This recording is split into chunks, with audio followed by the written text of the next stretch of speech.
सुतलो में हमके जगावेले रतिया में रिकॉर्डिंग स्टूडियो को साला चौक सीतामढ़ी। सुतलो में हमके जगावेले वीडियो में हौस देखावेले।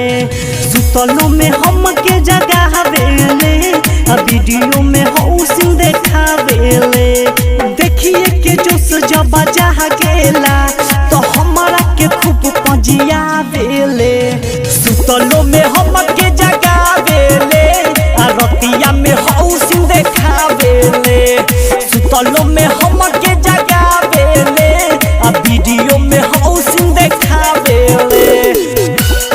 सुतलो में हमके जगावेले सुतलो में हमके जगावेले रतिया में हौस देखावेले।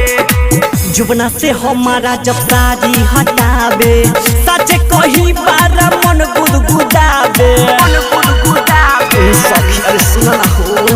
जुबना से हमारा जब साड़ी हटावे सच कही बार मन गुदगुदावे।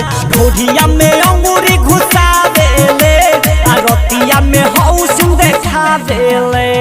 सुतलो में हमके जगावेले रतिया में हौस देखावेले। सुतलो में हमके जगावेले वीडियो में हौस देखावेले। सुतलो में हमके जगावेले सुतलो में हमके जगावेले रतिया में हौस देखावेले। मनीषा पिया उठलाली के चूसे माना जे करिले तो हमरा से रूसे। मनीषा पिया उठलाली के चूसे माना जे करिले तो हमरा से रूसे। श्याम पूरा सोतम के बता दे मोरे वीडियो में हौस देखावेले।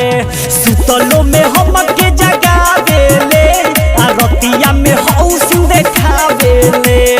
सुतलो में हमके जगावेले वीडियो में हौस देखावेले। रिकॉर्डिंग स्टूडियो को साला चौक सीतामढ़ी।